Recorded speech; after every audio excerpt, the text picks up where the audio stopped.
Well, grit in some ways is almost like a toughening up. Like, oh, we're just toughening up. Like, we're not going to talk about it right now. We're just going to, you know, keep going even though it's hurting. I think that that's a little bit different. That's sort of like in the moment when it's not the time to cry, when it's not the time to process, like bringing that part of your personality that has that grit part, just being like, okay, you know what, just going to move forward, deal with this later. Resilience is more of that moving through, of actually applying skill sets, believing Yeah. in your capability to overcome a challenge, and knowing which skills to apply during which kinds of challenging times.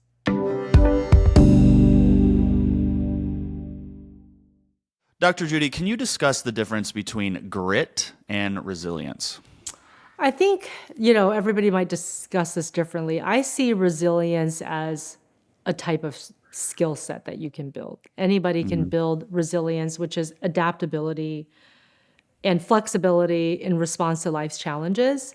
I Hmm. feel like grit is a little bit more like a personality trait. Like some people will say, well, that person just has grit. Like they kind of seem like even when things get tough, like it just doesn't really bother them too much. They kind of just seem almost stoic in the face of stress. But that trait isn't necessarily going to develop into a skill of resilience. You have to actually work at resilience. Every single person has to.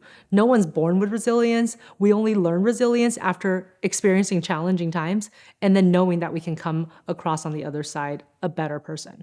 When would we rely on our grit during the grieving process? And when would we rely on our resilience during the process? Well, grit in some ways is almost like a toughening up. Like, oh, we're just toughening up. Like, we're not going to talk about it right now. We're just going to, you know, keep going even though it's hurting.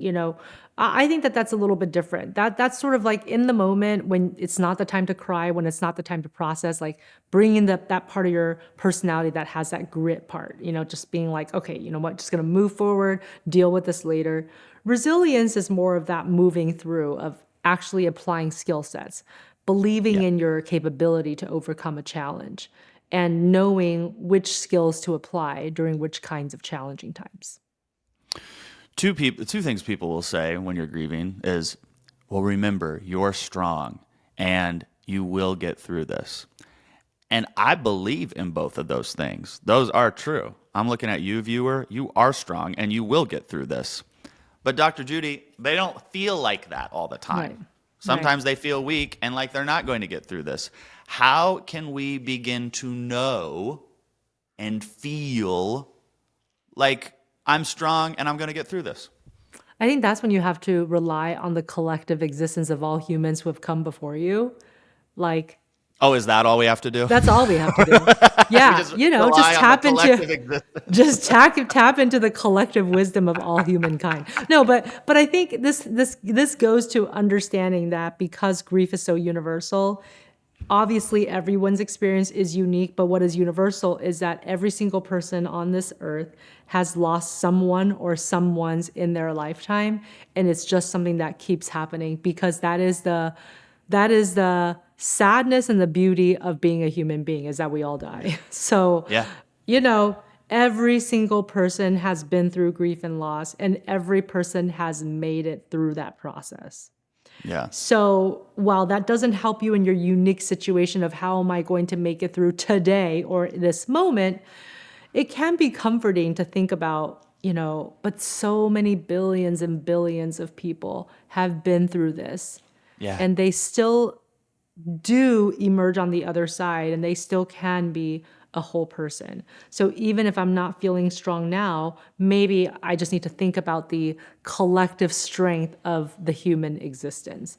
That feels really heady, and that feels maybe a little abstract, but it's not abstract in that when you go into like a grief support group or when you talk to other people as part of med circle community, other people are going to say, yep, I feel you. Yep, been Yeah. there. Yep. Oh, but I lost my brother. Well, I lost my brother too.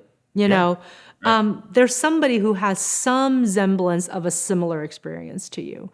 And Yeah. perhaps they can offer some wisdom, offer some advice, or even if they can't, they can just say, well, you know what? All I can tell you is I feel better now than I did last month or last year. Yeah. And I'm not sure how I got through it, but I did, right? And Yeah. even that is comforting, just to know that you can get through it. Yeah. You will get through it, y'all. You will get through it.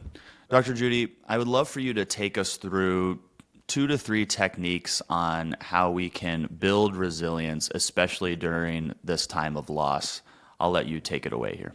The first tip is to utilize a couple of affirmations to your advantage. These affirmations are only going to work if you actually believe in them. So just blanket positive affirmations are not going to work. The affirmations that probably work the best in this scenario are things that really honor your process, honor your unique strengths.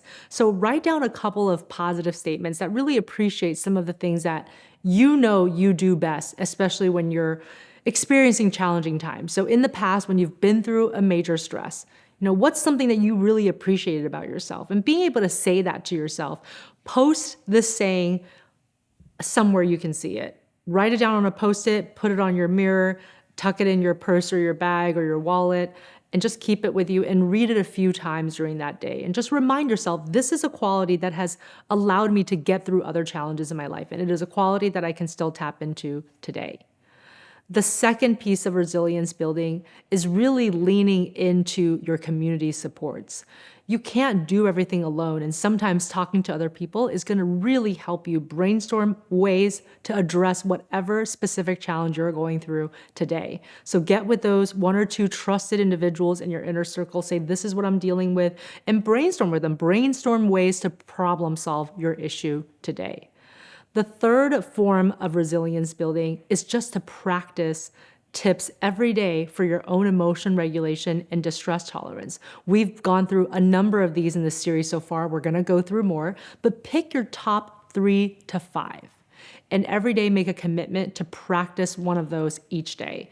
And every time you do, write down a couple of things in your journal about what's working best, how you might want to tweak it so that it works better, and what benefits you've received from practicing this skill. It's important to document this because your selective mind, especially when you're going through grief and loss, is going to easily forget that there was this major learning, that there was this breakthrough, that there was this moment where you should have patted yourself on the back. So make sure to document as you go along practicing these resilience skills. Before moving on to the next step, consider journaling on this prompt. How are you already strong and resilient? How can you use those skills to get you through this difficult time? Is there one new thing you can practice or learn that can help ease your suffering and build your resilience? Once you've done some journaling, consider our next exercise, which is writing a letter to the resilient you. I want you to acknowledge your efforts in this hard time, commend yourself for your perseverance, and give yourself a few words of encouragement so you keep going and let yourself know that you are proud of you. If you want to share that letter in the MedCircle community, please do. There's an example letter in your digital journal if you need it. In our next lesson, lesson 4, we'll be talking about how to find additional support if you need it.